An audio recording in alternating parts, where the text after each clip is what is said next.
The Doobie Brothers Southbound, the biggest Doobie hits featuring today's hottest stars in country music. It's impossible to listen to a Doobie Brothers song without tapping your foot. The Doobie Brothers are one of my favorites of all time. These are songs that you're born knowing. Getting to do Blackwater with them is really, really cool.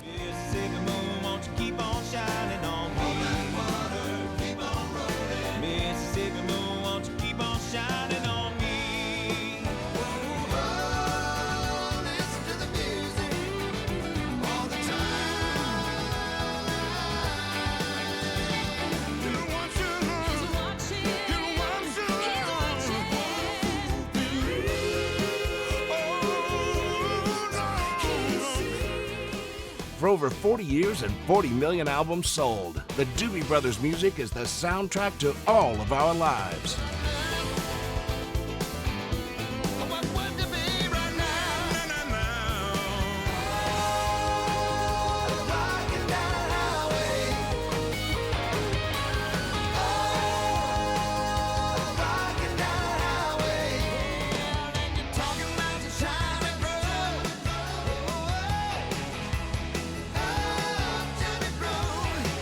What I'd like to accomplish is showing country music fans just how much influence the Doobie Brothers really have on country music today. The Doobies incorporated so many different styles in their music, and definitely a lot of country. I played country music. I played in bluegrass bands.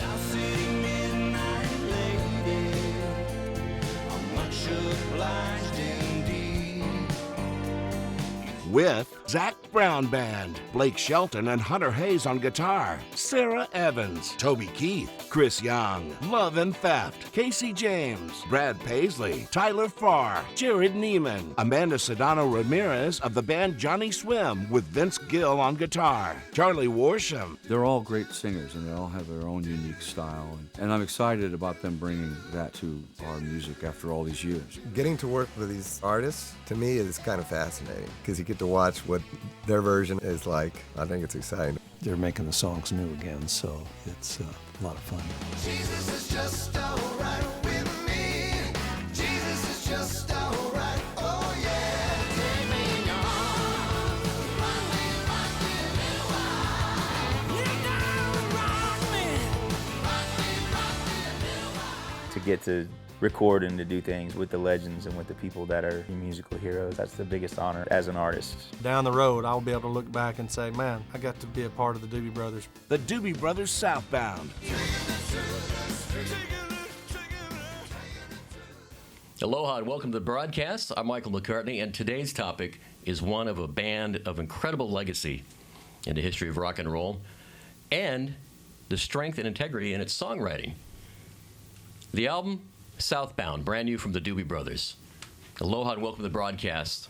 One of the founding members of the band, rocker and singer-songwriter, Patrick Simmons.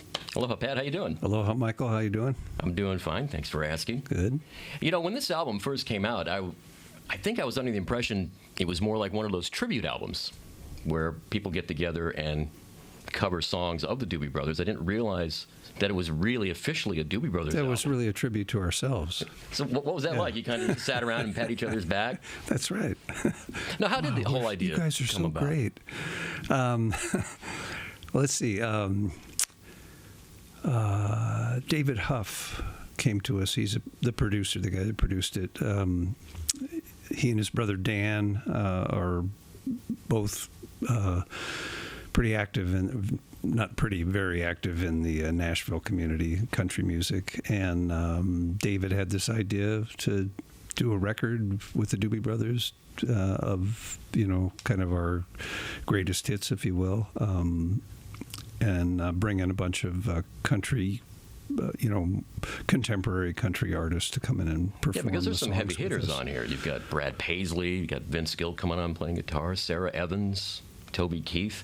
Well, I mean, did everybody just flock to it immediately, or was it based on other artists' schedules? Seems like quite a cluster to figure out. Yeah, we didn't know who was going to be involved at the start. Everybody kind of threw names out. David, principally, at first, he had a number of artists that he was, hoping to get involved, and we said, well, gee, that sounds, pretty interesting. You know, we didn't really. I hear that sound. I hear a telephone. I love live broadcasts. Guaranteed it's probably my phone. Anyway. That reminds me. Yeah, where is your phone?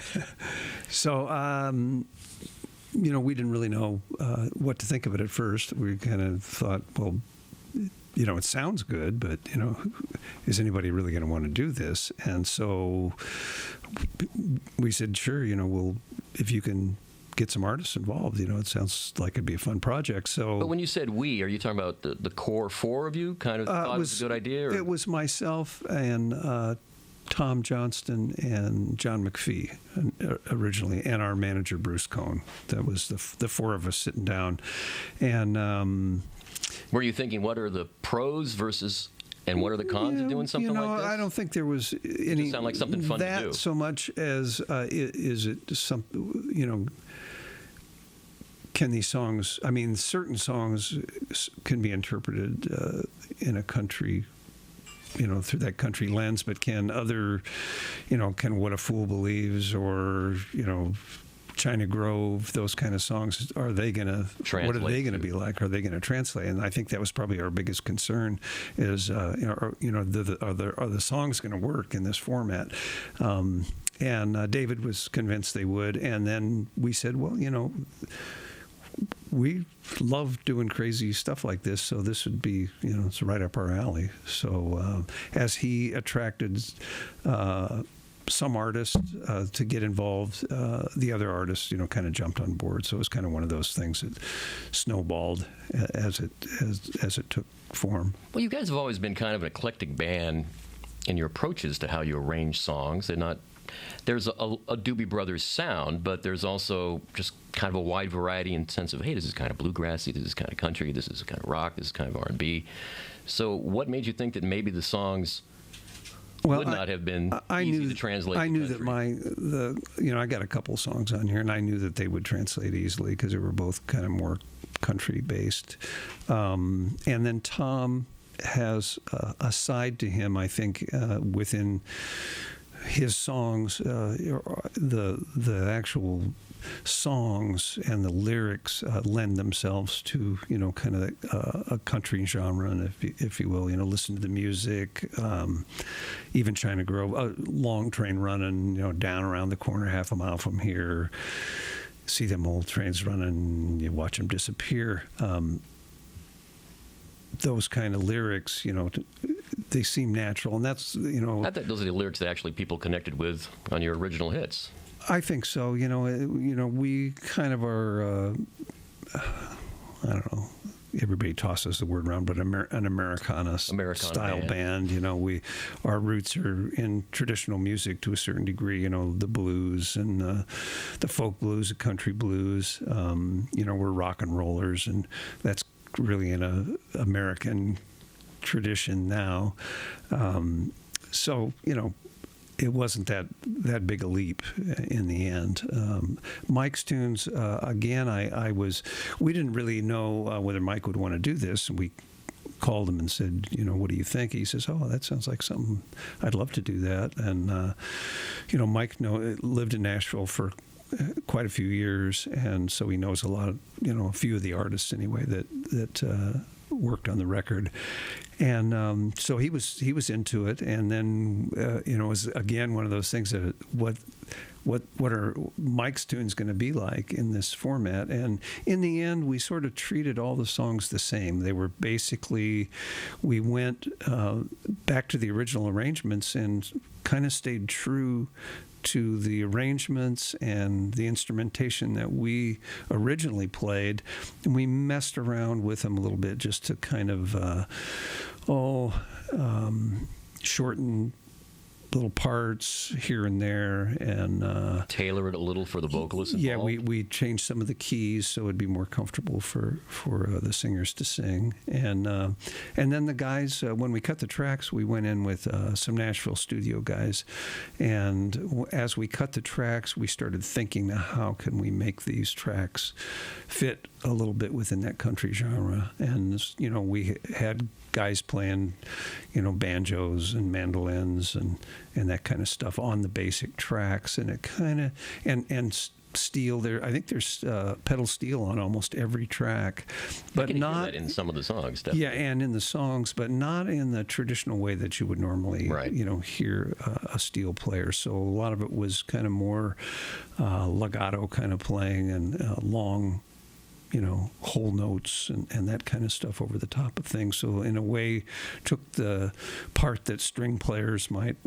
go, or synth players would maybe employ their instrument in that way. So that was kind of cool. And then we had a couple guitar players, and one guy was normally playing slide guitar a lot of the time, while the other guy played rhythm. And then we played on the various tracks as well, and it was just really fun. So I mean, we high cut heaven, really is it what was really going was on. great because the players were so hot, and we just we'd cut 2, 3, 4 tracks in a day easily, and almost all of them were first or second takes, which really kind of gave life to the tracks, and in the old days when we cut these tracks, we were still learning the songs in a certain regard. So a lot of our playing it's not that we didn't know our parts, but somewhat tentative at times. And now we know the tracks so well that we were able to really, sink our teeth into the. And for decades of playing most of these songs on stage. Right. So we were able to really sink our teeth into them, and it shows. I think there's a lot of energy in the tracks, and again, we didn't have to spend a lot of time cutting them, so they have a lot of vitality and life to them, which is kind of what you're looking for to convey to your audience. Now, with the artists that got involved, and we'll go into more details with it, were you familiar with a lot of them to begin with? Some, not, to be honest with you, not all of them. I kind of had paid attention to country music a little here, a little there, and not every day country listener, but I have listened to country music pretty much all my life, and I'm kind of an old school guy. I remember Buck Owens and Johnny Cash and Willie and those kind of guys, Conway Twitty, the Everly Brothers. That was my guys that I grew up with. I was going to ask you that next. I mean, who were your early inspirations? Well, in terms of country music, I can honestly say, the Everly Brothers were probably the hugest.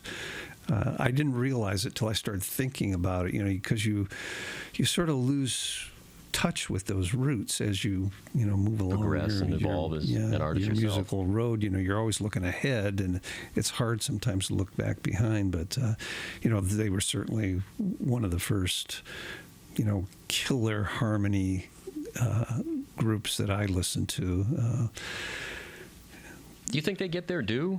I mean, a lot of artists, established artists like yourself. I think they get it from other artists. Would there be a Beatles if there were no Everly Brothers? These are the little things there you probably wonder would be, but I mean, they certainly give kudos to those guys. Did you hear Nora Jones and Billie Joe Armstrong's album they put out last year, Nothing But Everly Brothers songs? No, I didn't. You should check it out. It's Wow. very, very cool. Oh, I bet it's great. And Nora does with her harmonies. Yeah, she's very, very cool. She's a champ. So one of the songs that first opens the album is your classic Black Water. And was it your idea or the producer's idea? How did Zach Brown's band get involved with this?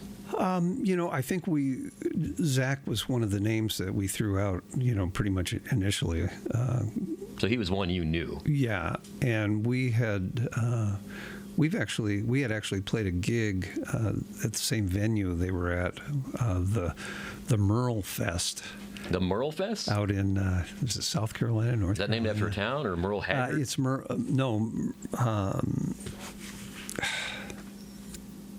is it the Merle Fest? Yeah, I think they call it the Merle Fest. Doc Watson's son, Merle. Oh, okay. Who passed away. And Merle, I don't know if they must have named it after his son passed away, but that Doc's and his wife kind of started the thing with some other people, and they have that every year, the Merle Fest, and it's a bluegrass festival. And of all bands to ask to play, they asked us to come and play the Merle Fest. So we played the main stage there, and we played the same night that Zach Brown played. And so they parked their bus, and we parked right next to them, and we, hung out with them and started talking and stuff. So we kind of got to be, well acquainted. And then when we started doing this, David Huff, the producer, went to the band and asked them if they wanted to sing on something, and they said, well, what are the songs that are out there? And he started naming these. He said, well, Blackwater would be the one that would be right for us. And it is. It's the perfect, not only is it nice to have a band of guys as opposed to, a single person doing it, because the fiddle player played the fiddle part, the dobro player played dobro,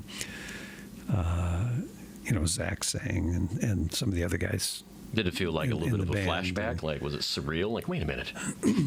Well, this is my song. No. Look at these young guys. It was, an honor, really. I mean, I love those guys. They're kind of the, top of the heap right these days in the country world. And they come from that same school, I think, that we do. There's a Southern rock band. They rock as well as play country music, and they do a lot of different styles of music, which is interesting. We went and sat in with them last summer in Boston when they played the ballpark there. I can't think of the name of the ballpark in you got me. Boston. Yeah, I don't know, but yeah, Finley Park. That's right. Thank you, backstage crew. And we got up and played Blackwater, and they sang with us, and I think they had been doing it in their set at some point. So, it all came together really fast. But that was, pretty cool moment to be jamming with those guys. Was it the dynamics of what you were talking about, with them all being musicians and playing those specific parts, just like the original? Is that what was the decision of making it the first song to open up the album? How do you sequence something like that? Yeah, I don't have any idea. I've always left those things up to the producer. That's kind of the smart guy. Their job, and it doesn't matter. The songs are the songs. Especially these days, most people don't even buy albums. They just buy tracks that they want to listen to and stick it on their iPod. So, it's just. It doesn't really matter. It's really subjective. So there could be a whole new generation or country fans being exposed to your song and just knowing it is, oh yeah, play number one. Yeah, a little bit of that going on for sure. I think that's for, selfishly speaking, that's what we'd hope, that that we would attract some new younger fans, and a lot of our fans, I think, have. Moved on to other kinds of music, and I know for sure that country music is, because of the changes in country music these days, it's become a lot more pop, and a lot of the artists are such incredible singers and writers that I think they have a larger audience, and that audience, I think, includes a lot of baby boomer types. So that kind of disenfranchised rock listeners who are like, why is music so aggressive now? Well, I've become my dad. I think music is so. It has its own life, and people always try to pigeonhole it, but mostly that's the job of the pundits or whatever. Most of us just listen to whatever we listen to and enjoy whatever songs happen to be on whatever format. It's a little harder to get hold of the music these days because you got to search around for stuff. But I'll go to a hip hop channel and I hear or a R&B hip hop channel on the radio, and I hear just this incredible, fantastic songs with cool grooves and great singers and great harmonies. And you go to a country station and you're virtually hearing similar ways of approaching songs. You know, the grooves in country music now. I mean, there's like a whole little hip hop thing going on within the genre now. Some of the singers are much more R&B oriented in their approach. Listen to on this record, Sarah Evans singing "What a Fool Believes." It's like, you know, she could be any kind of R&B singer. If you didn't know it was Sarah Evans, you'd just be going, man, who is that killer R&B artist, you know, singing that? Well, that's a good example, too, because that song with Michael adding almost like a duet to it. You know, I know he originally wrote the song with Kenny Loggins, and Kenny recorded as well. I can't remember if Kenny put his version out before I think you guys did, or was simultaneously. I can't remember. Yeah, it was. Yeah, he might have had his out before us. But just the voice of Sarah Evans is just mind blowing. But with Black Water, I mean, we're talking about the strength of a song. It still resonates with people to this very day. What? You know, I know it's, you know, your child, and you don't want to reveal everything, but what served as inspiration for that song? Well, you know, it was a riff. I think this happens to writers all the time. You know, you'll have a riff that you discover, you know, accidentally just fooling around on the guitar, and it may just kind of sit in your back pocket for months, sometimes years. You have this haunting you. Yeah, you don't Finish even me. know what you're going to do with it. And I kind of had that little riff, and I thought, well, I love that. What'll I do with it? And I carried it around for a long time, and I was in the studio working on our third album, I think, and I had some downtime between cutting something, and I was in that tuning, and I started playing that riff, and the producer, Ted Templeman, the producer, said at the time, what is that? And I said, I don't know, just something I've been playing around with. He goes, you should write a song with that. And I go, well, maybe I should, you know. So I knew the type of song that would be, you know, some kind of country blues thing, because that's really kind of what that riff is. And So what first words sprung to well, mind? you know, I got to New Orleans, Louisiana. We were there, it was probably 73 maybe, and I was we had some dates. We were playing around the area in different cities, but we were camped out in New Orleans playing a bunch of clubs in Baton Rouge, and we were driving to the gigs from New Orleans. We would leave all our suitcases and our clothes and everything there, and then we had flown in, and then we would drive to these various gigs, you know, within a certain proximity. And so we had some downtime in town, and I was riding the streetcar on St. Charles Avenue, which goes uptown to by the university. I don't know if it's Tulane or whatever it is up there in the what do they call it? Uptown. That's what they call it up there. And it's kind of the early American section of New Orleans. You know, downtown was the French Quarter, and that was French, and then uptown was where the Americans had their homes. And it's still just a gorgeous, beautiful area, all these old Victorian homes and stuff up there. And I was going uptown to do my laundry. I was on the streetcar. There's a streetcar that goes back and forth on This already St. sounds like a Charles. musician story, right? Going uptown to do my laundry. So, you know, it was raining, and I was on the streetcar, and all these lyrics kind of flooded in, you know, if it rains, I don't care, it don't make no difference to me. I'll take that streetcar that's going uptown. I just want to hear some funky Dixieland and so on, you know. And so that's really where it kind of came to me, and I started writing lyrics down, and then when I got back, I started putting a song together. And so basically the song was kind of formed in New Orleans. I finished it probably as we were out touring on the road. I worked on the song and kind of put it to rest or whatever. But at that time, again, you know, Black Waters was the Mississippi, and I heard that term somewhere, you know. Old Black Water, and I was thinking, Samuel Clemens and Huckleberry Finn and Build Me a Raft, that kind of thing. So I kind of incorporated those kind of ideas into the song. And whose brainstorm was it to do that a cappella? Was that Ted Templeman's idea? It was my idea.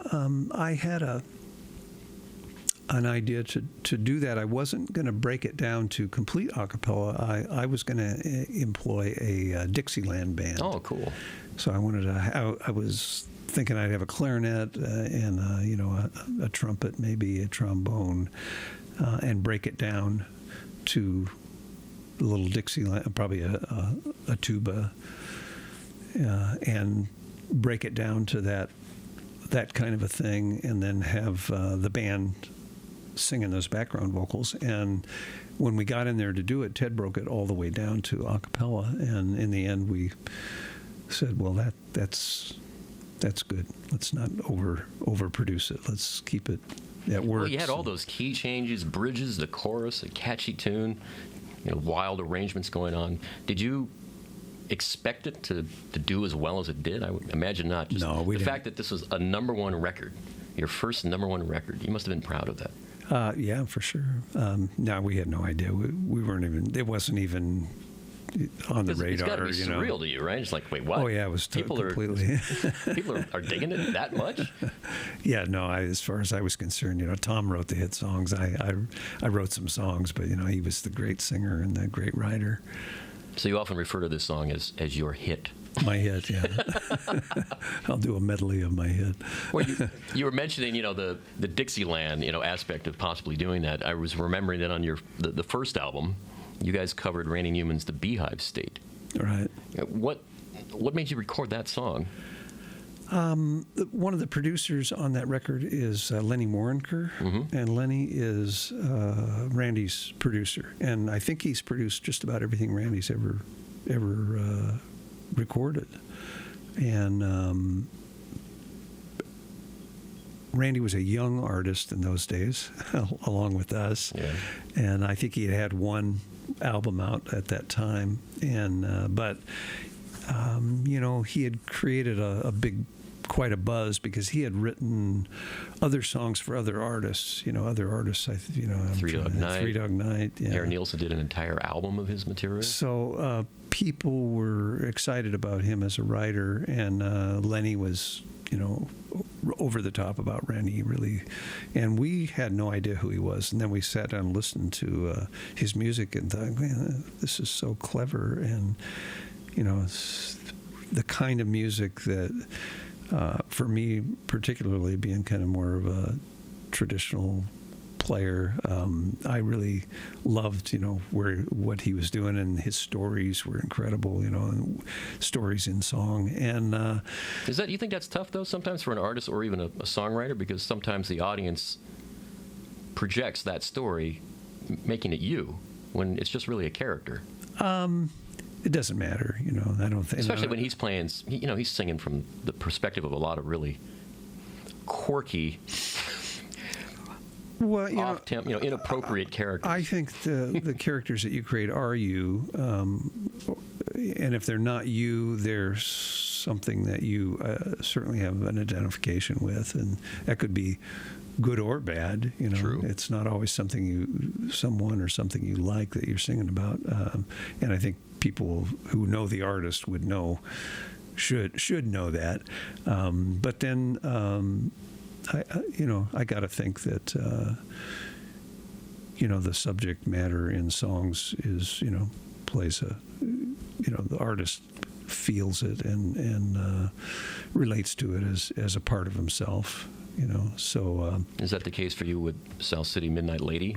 Oh, yeah, for sure. Yeah, it's so far back that you wrote the song, as you still perform it now, it still takes you to a special place? I think. The lady's changed. This is true. She doesn't live in the South City anymore, but she lives in Maui with me. But the sentiment is still there. I think that when you write a love song, it's you might have written it at a certain time depicting some moment in your life, but it's always, relatable to, the loves of your life. So, I still feel that. How was Jared Newman approached for this, or was it his idea to cover this song? I think that was one of those songs that got thrown out there, and Jared said, "I'd like to do that song. That would work for me." I thought he did a great job on it. That was really, in fact, I'll say this about the songs. I don't want to say they're better than the originals or anything, but go ahead. You want to. Well, in some ways, the tracks are better performances maybe from us, the solos that we did and the parts that we put on there. I think our vocal performance is a little more conviction with the stuff we were singing. That particular track is different. The new one is different from the original. We had a lot of production. This guy, Nick DeCaro, who's a string writer, string arranger in Los Angeles. He's done a lot of things for a lot of different artists. He gave it a different feel, definitely. Wrote the strings for it. And to be honest with you, originally I wasn't thinking strings. I thought, it's more just traditional guitar, country kind of thing.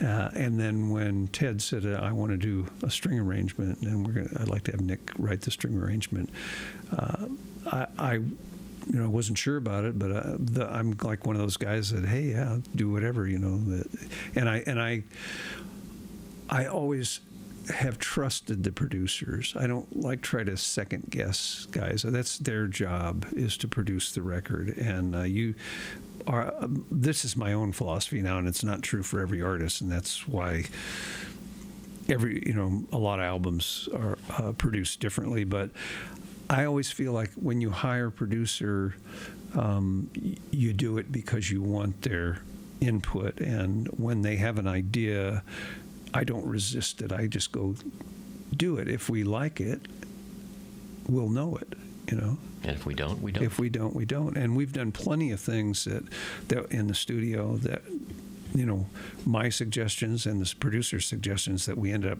throwing out because none of us, or, majority of us really didn't hear it as being something we wanted on the record. But, it's fun to experiment. I mean, that's what it's all about. It's, a little chemistry lab of music, and, you just add a little of this and a little of that and see what works. And, that's the fun of it. It's the creativity that makes it fun. If you just tuned in, our guest is Patrick Simmons, founding member of the Doobie Brothers. Their new album is called Southbound. It's interesting because has it already been nearly 5 years since the last album? I think it has, yeah. What's the difference for you? Because I know before that, Sibling Rivalry was 2000, so that's 15 years ago. This other album 5 years ago, World Gone Crazy. Is there a totally different approach when you're doing Southbound because all these other artists were being brought in, or did it feel this was not any different? This was so much easier. First of all, it was songs that we had recorded in the past, that we had never re-recorded these other than live versions of them. So it was fun to revisit them and see what we could, if we could improve the songs, and I feel like we did. I think that was probably part of the goal for us. If we're going to do this project, let's make them better. Let's make these tracks better than they were originally. And in some ways, I think they are. They're a little more. There's more music being played on the tracks. The stuff that the Zac Brown band did. I think some really killer fiddle playing and dobro playing, banjo playing, stuff that was not on the original. That really brings a lot of value, I think, to the songs. Kind of pumps them up, makes them a little more. Makes a song that was approaching country, real country, and so I enjoyed that aspect of it. And then I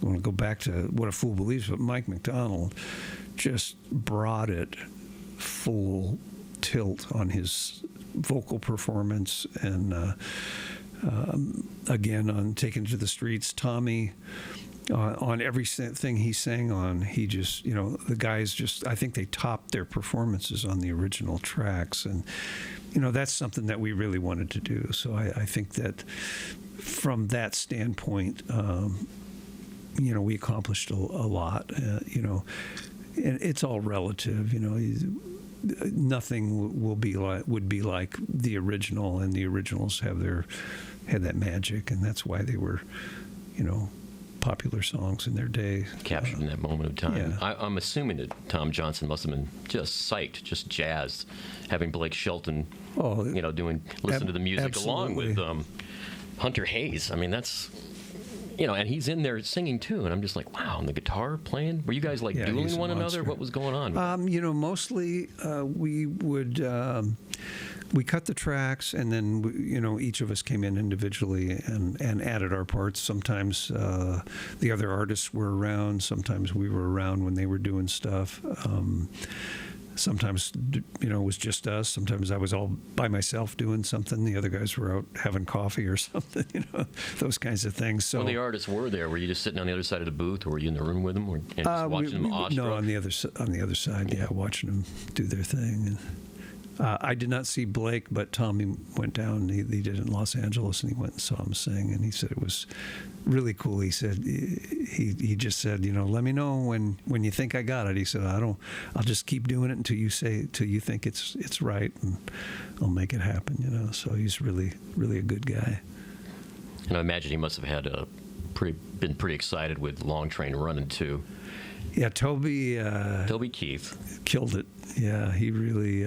Now, was it John McPhee's idea to bring in Huey Lewis? It former was. Clover member. Yeah. John said, we were talking about, well, gosh, what are we going to do for harmonica? And Tommy said, well, how about Charlie McCoy? Is he around? And so we were thinking about bringing Charlie in. He's got to be probably 180 now, but he's still working. He's still there in Nashville, and so that was our starting point. We were talking about Charlie, and for some reason we couldn't get Charlie. And John said, "Well, how about Huey? Let me call Huey and ask him." And Huey said, "Sure." So Huey jumped on it and nailed it. And it's funny because he's kind of playing the same solo, not the same solo note for note, but he listened to Tommy's solo and tried to, kind of lay into that. He's playing a little bit more here and there throughout it, but it was kind of cool, to hear him play that solo. And Tom, when Tom played the solo, he was like, I don't play the harmonica. And Ted said, yeah, we'll give it a try. So he did it. And then I think that, that was kind of like a few different takes that Ted made a solo out of it, And then when Huey went to play it, he listened to Tom's solo and said, I'm going to do it kind of like that. So it was pretty cool. Very cool. China Grove. Chris Young is performing on this. Were you part of this recording? I was there when we were laying that down. Trying to think. I don't think I played on that track, but I sang on it, sang some backgrounds and stuff. But Chris came in while we were cutting the track, and in fact, he was the first guy to actually do some vocals on a track that we had done, and it was kind of like, well, here we go. This is the big moment, of seeing if this is going to work, because, China Grove is, pretty rock and roll. And he went out there to sing, and it was like, oh my God, that's it. That's the voice, it changed the track into suddenly, this modern country thing. And he's such a great singer. That happened with all these singers. Are so good. Nashville is a very competitive place musically, and so more so than L.A., I New think York, so. Chicago. Yeah, I mean, it really is. And so the cream really rises to the top there. The people that make it and get recording deals are just great singers. And we've done some other things with, or we did one of those. Programs. I can't remember. Crossroads with Luke Bryan. That was a very cool show. And trying to sing his songs. He's such a great singer that I went in there. I was supposed to sing this song with these parts or take the verse on a couple of songs, and man, I went and practiced because he's got all these little whoop-de-doos in his throat, that he does when he's singing, and it's like to try to catch those ups and downs. So you're sharing with our audience that you were kind of panicking before the broadcast. Well, just I wanted to do well. And there's no way you can top his singing. So I got close enough, close enough for rock and roll. But that's the level of performers there. And so every person that participated on this record really brought that killer Nashville talent to the record, So they kind of put us to shame sometimes, I think, maybe. But well, Love and Theft, when they took on Michael McDonald's song "Taken to the Streets," that must have been interesting. That was really cool because like the Zac Brown band, you've got a band. Right, and so they're doing some harmonizing on the verse and stuff, which I kind of like. That exchange is real interesting against Mike's voice, and that's another one of those songs that Mike just kind of blew the roof off when he was singing that one. He through the years he has kind of stepped up his performances to, he's one of those guys that well, that's the way I did it then, but I'm doing it this way now, kind of, the Bob Dylan school of philosophy. And and Mike's such a great singer. He just, could sing a phone book. I can't remember when I think it was when the Together soundtrack was being done. And Burt Bacharach was talking about working with Michael McDonald and saying that he was the only person that he'd ever worked with that had a 5-octave range. Does that still stand true today? I mean, this is something I should ask him about. I wouldn't be surprised. Yeah. That's incredible. Yeah. Because when you start listening to the wide variety of stuff that he's done with the band as well as on his own, you can hear those super low notes, really low. Right. And then, singing higher than Mariah Carey. It's amazing. Yeah, Mike's, he's a champ. He's a really great singer.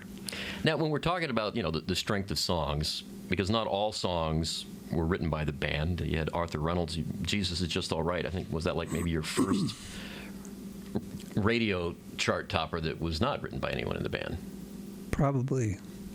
And how did that come into play?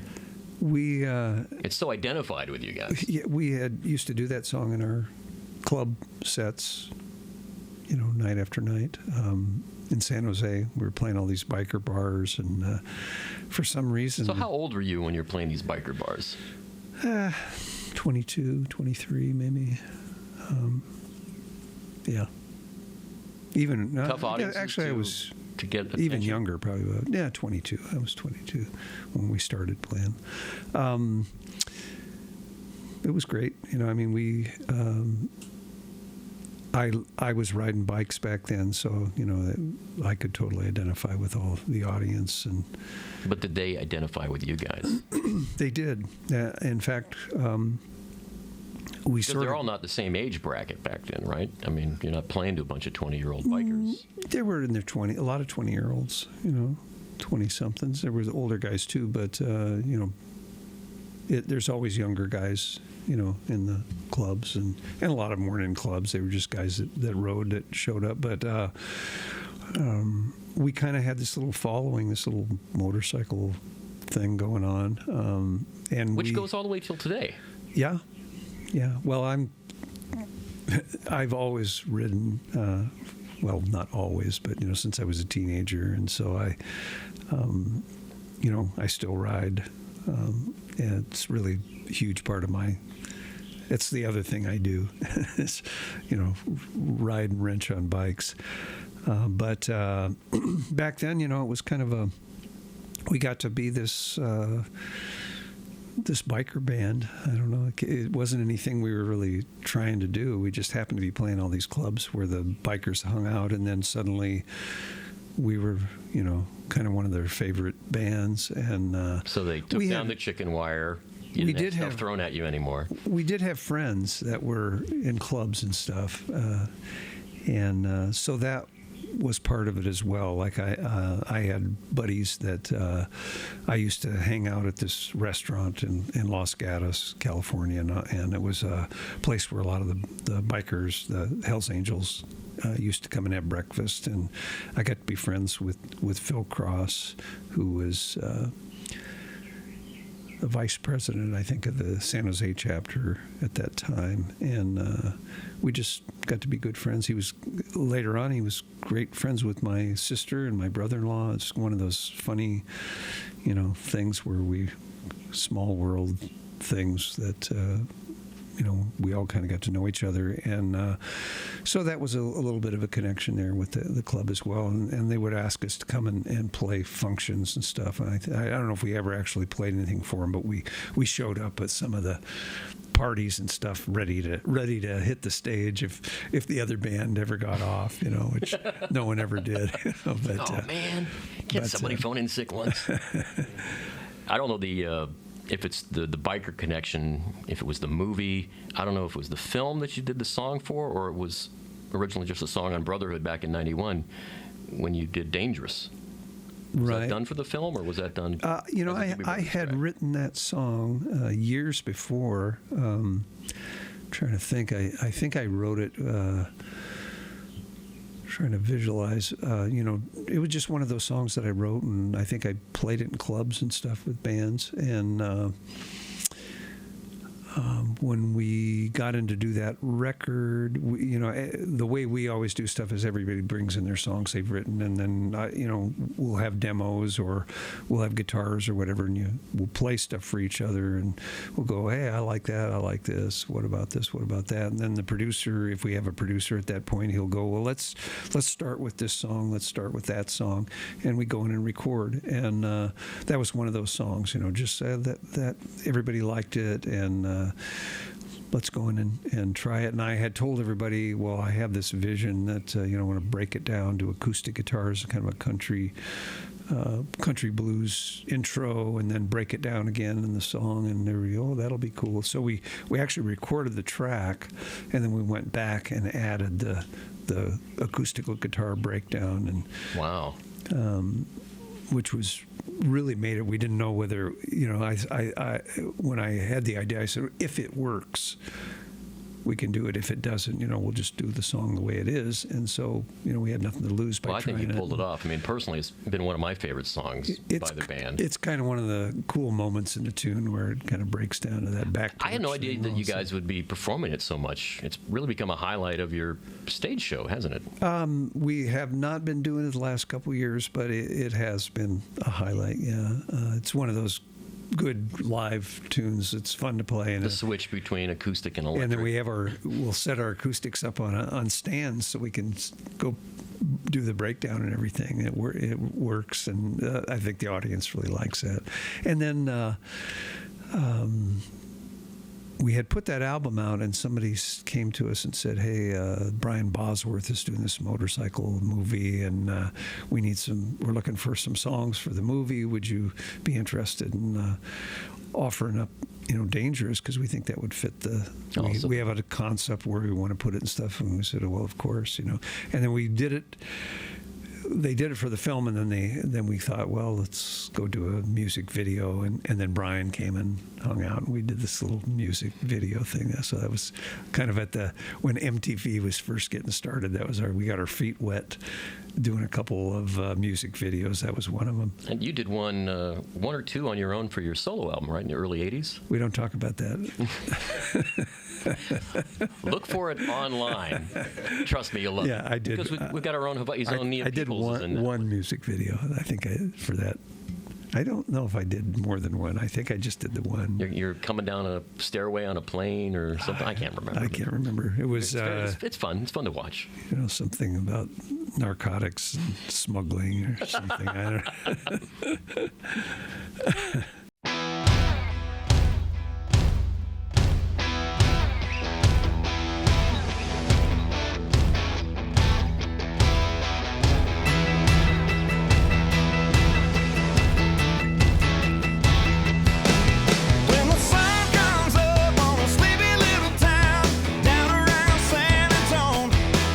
And the folks are rising.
say, roll that water, keep on rolling. Mississippi moon, won't you keep on shining on me? Roll that water, keep on rolling. Mississippi moon, won't you keep on shining on me? Roll that water, keep on rolling. Mississippi moon, won't you keep on shining on me? Yeah, keep on shining your light.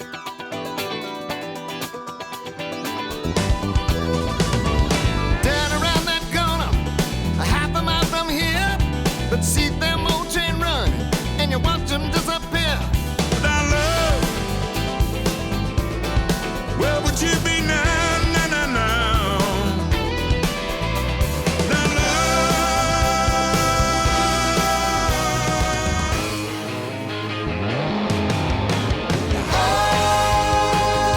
rocking down the highway. Rocking down the highway.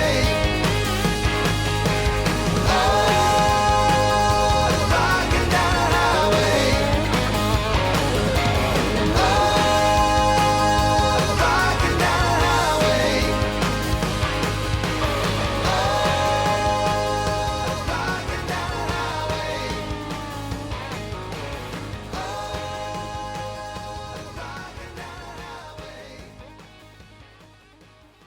If you just tuned in, we're talking with founding member of the Doobie Brothers, Patrick Simmons. The album is called Southbound. It's their latest release. A lot of cool artists. We talked about Jesus Is Just All Right earlier. Casey James recorded that. When it comes to a real modern day guitar shredder and a guy that really can just play anything out of the whole Nashville scene is Brad Paisley. I thought you were going to say me. No. Oh, Brad. We're calling you Maui's shredder now. But when he did Rockin' Down the Highway, I mean, what does someone like Brad bring to the table? I mean, here's a song you have performed over and over through the years, yet you're trying to retain that originality of the first version that you guys released. But Brad just brings it to the table. He is such a great guitar player. Great country player, great rock player, great blues player. He could do it all. Great jazz player, for that matter. Great just one of those songwriter, guys. too. Great singer. He's really got it all going on. We were in Nashville. I think Chris Young had already. He hadn't recorded with us yet, but he had said that he would, and he invited us over to a show he was playing during Fan Week or something. He does a benefit show to raise some money for charity, and he said, "Why don't you guys feel like coming by? We'll sing China Grove. We'll play it." And I think again, it's interesting because some of the artists had been doing our songs in their set. He had been doing China Grove in his set, so the band knew the song and stuff, and he said, come on over and sit in, and we'll do that and do something else, listen to the music or whatever you guys want to do. So we went and joined him at his show, and Brad was there. He had done a set as well. I think it was in fact, he was there. I don't remember context exactly, but he got up and played with us on China Grove, and then when it was over, he got to talking to him. He goes, telling him about what we're doing. He goes, "Oh well, what do I get to sing? What do I get to play?" And so he volunteered himself immediately. Yeah, and so then we had "Rockin' Down the Highway," which we had not recorded or chose anybody to do that yet, so that was open, and we figured that'd be a good song for him to do, and turns out it was perfect, for his style and his playing, and it's a good rocker, and he gets to rock out on that, and he can do it. Man, you are no stranger to the community of the island of Maui, so it's no secret that you live here. What is it like with other members of the band? Because you're all over the country. You guys tour, you still record, but yet you're able to basically live your lives wherever you want to. Most of the guys live in California. Tom still lives there. John lives there. Mike's living there now. McDonald. He had lived in Nashville for a long time, but that was, after he had departed the band and was doing his own thing. And then our sidemen live a good many of them in California as well. So that's kind of still our base of operations. I lived there up till 18 years ago. Then I moved here, and we had come over here to do a gig, and I ended up staying. And I'd never envisioned yourself living I never here? contemplated living here, but I got here at the time we were doing the gig, and one of our friends here had the old Harley shop, and put us on a couple bikes, and we went for some rides around the island. So this is where it's beginning. It's the bike ride. That's right. Going through Hana, Hamoa, Kaupo. Yeah, we went everywhere. We went all over to Hana. We went all around West Maui. A lot of potholes for a motorbike. Oh yeah. And just had a great time. But we got done, and my wife and I looked at each other and said, this is. I really like it here. I said, yeah, me too. And so that kind of planted that seed, and then we, took us a number of years, but we finally, here we are. We were going to, I figured I'd be here when I retired, but then I thought, I'll never retire, number one, and I'll die before I get here. I better get over there quick. So this ends up being where you planted your roots and raised your kids? Love it here. Dogs? Kids love it. An artist that I wanted to ask you about, it's a song that Michael McDonald and Carly Simon wrote, You Belong to Me. Amanda Sodano Ramirez, right. She's Bruce Sodano's daughter. Her mom was Donna Summer. She has an amazing, amazing voice. That was kind of a interesting thing. We didn't really have anyone. Actually, originally Mike had Vince Gill was going to sing that song, and then I think Vince said something to Mike to the effect, Mike, are you sure you want to sing You Belong to Me with me? And Mike said, yeah, Vince, maybe you're right. Maybe we should look around. So we didn't really know where that was going, and at that point, it was kind of up to the producer and Mike. They were sorting it out, and our manager, Bruce Cohn, said, you should check these guys out, Johnny Swim, because she has a fantastic voice, maybe. And Mike knew her because he had been friends with Donna, and so he had known her from the time she was a little girl. Maybe from before she was a little girl. And so that's kind of how that came about, that Mike was familiar with him. And I don't think Mike was familiar with what she had been doing at that time. And so Bruce... That band's been in existence for about 10 years now. Have they? Yeah. I don't think Mike was that familiar with the band. And Bruce sent Mike some tracks of theirs. And Mike listened to them and went, oh, wow, this is really great. She would be the perfect person to sing the song with me. So I asked her, and she said yes, and the rest is history. Well, remember Mike was explaining that he wrote the song with Carly Simon over the phone. Right. Like this whole song was composed, and I guess I always imagined, because there was the version that it's the band, the Doobie Brothers released, and then there was Carly's version as well. I always kind of imagined what it would be like if it was a duet.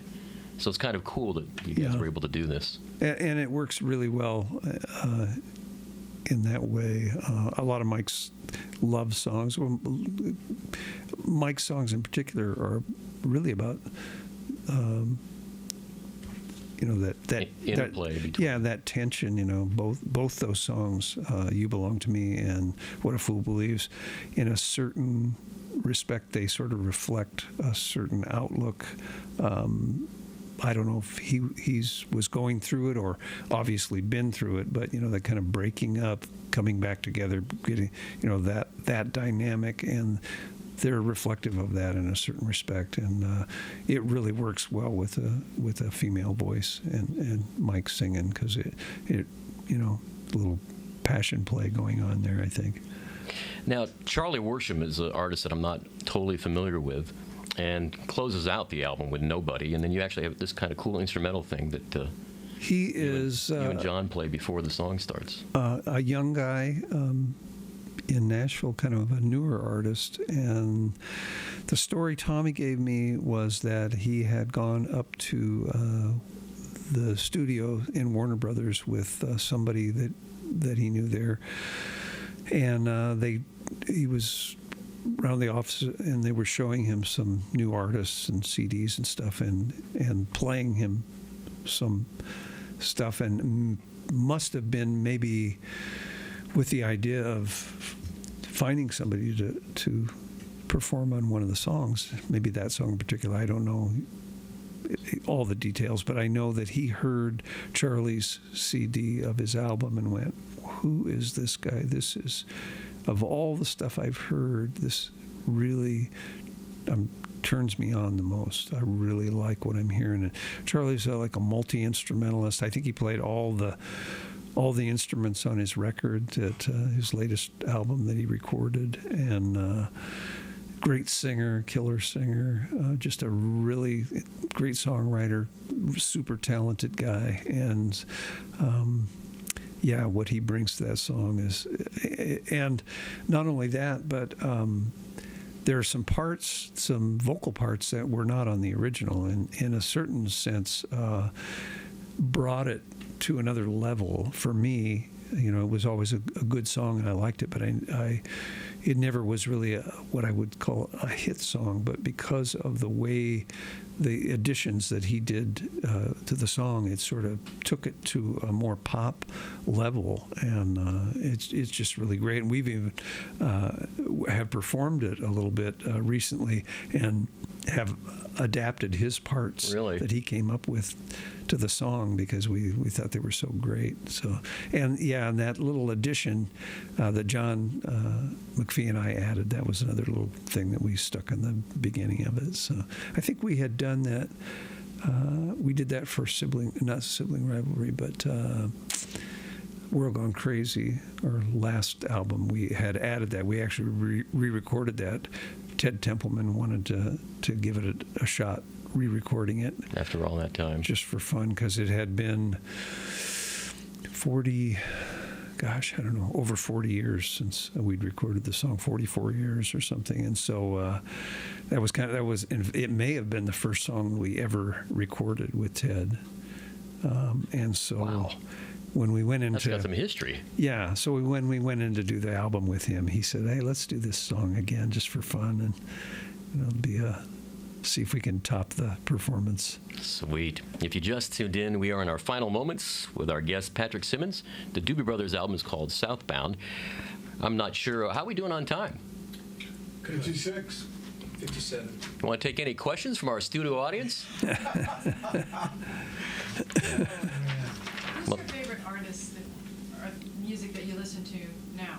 Who's your favorite artist of music you listen to now? Britney Spears. Don't think so. Britney Spears, yeah. Well, yeah. I mean, you listen to a wide variety of music. I know this about you, but who's floating your boat right now? I like a lot of records.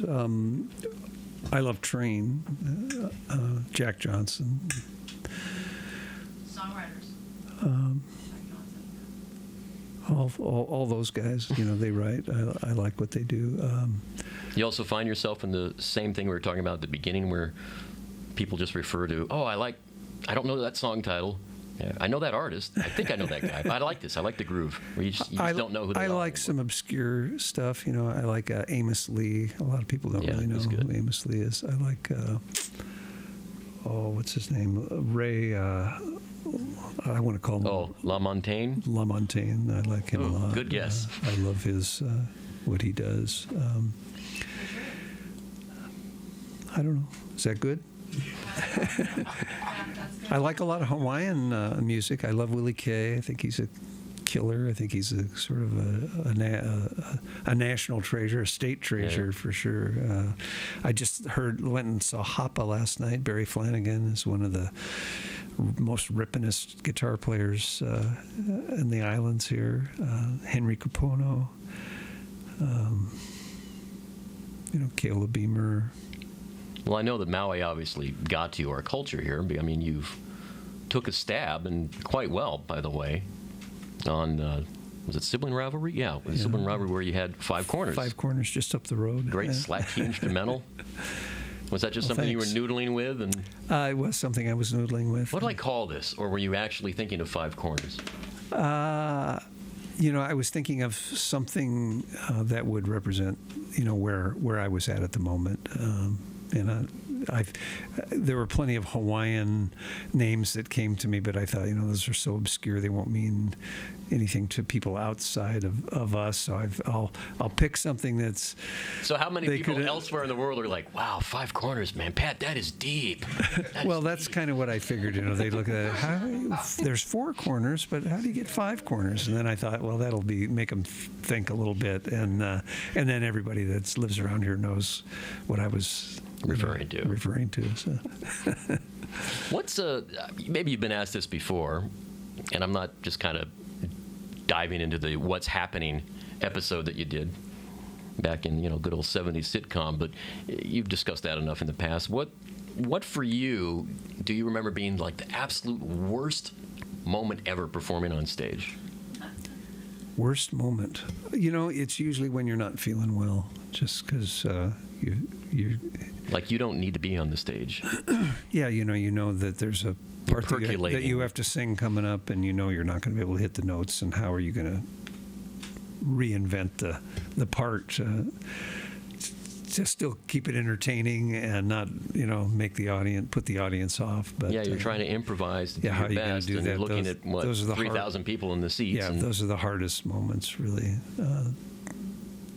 The worst moments, and there are many of those, because inevitably you're going to get sick on the road, and you're going to have to bear up and So if you're thinking about hitting the road and you're an up-and-coming musician, remember, you will be sick, but don't use that ever as an excuse. Well, you can't. The show must go on, and you can't. Somebody sinks all their savings into promoting a show, and you don't show up, and you put somebody in financial jeopardy. You don't want to do it, so the show must go on. It always does. Our guest, the responsible Patrick Simmons. I think we've canceled one show in the last 40 years. In 45 years of touring. How did you guys get together? I mean, you were the nucleus. We rehearse. Sometimes we'll just, find a central location where, usually in California. But a lot of times we can go in early, when we're getting ready to tour somewhere. We know we're going to have our truck with all of our equipment, and we'll look for a location. I think the last time we rehearsed in Dallas. We went to a rehearsal studio and set up and worked there for 3 or 4 days. So are those moments where you go, oh my God, guys, we're not doing this at all? Then do you throw songs out because we're just not killing it, or we just need to rehearse more, or no? You just go in there, we got it, we're done. Well, usually you want to have something new and interesting to do for your audience. So we try to change things up. Sometimes we'll add songs that we have done in the past. Sometimes we'll add tunes that we've never performed. We're going to do this same thing coming up here in the very near future. We're going into Florida. We're doing on a boat. We're playing one of those cruises. Oh, really? With Alice Cooper and wow. Bad Company. It's the somethings of rock. Something cruise. Yeah, and my niece goes on the Bare Naked Ladies cruise. Yeah, well, there you go.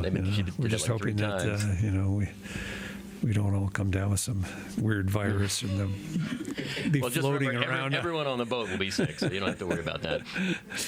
But so that's going to be kind of fun. But after we're through with that, we have a few days in between our next gig, and we're going to be playing out in Florida. So we're going to go in early and start rehearsing. Bring in 3 or 4 new songs to our regular show. probably rotate something out and bring some other songs in. We're talking about doing an entire album. We're going to do all of The Captain and Me. We've never done anything like that, so we figured maybe it's time to try something like that. Be fun. So we're going to work up all the songs on that record. There's about 3 of them maybe that we've never performed, so 3 or 4 of them.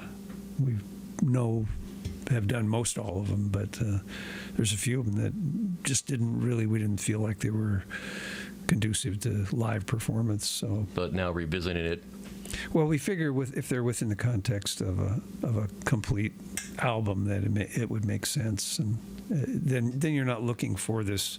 I think the objective for us in a live show is you sort of take people through a little musical journey of your history, and you keep raising the bar so that by the time you're at the end of your concert, you kind of have everybody on their feet and the energy is high, and that's how you want to do something. With an album, it's really not that way. It's a statement of what you're doing at the time, and it's not,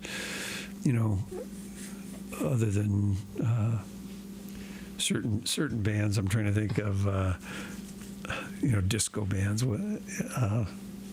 What's the keyboard player in the keyboard players in the disco band? Never mind. But anyway, party bands. Their whole album is a party. Oh, okay. That's like Casey and the Sunshine Casey. Band. That's exactly what I'm saying. His whole album is a party. Happening. But for us, our albums are kind of, some of the things are a little more introspective. So it's not going to be that kind of a thing. So, but within that context, we think it'll work. And then we'll do it live. You're 5 songs in. You go, well, here's where we would normally ask you to flip the record over.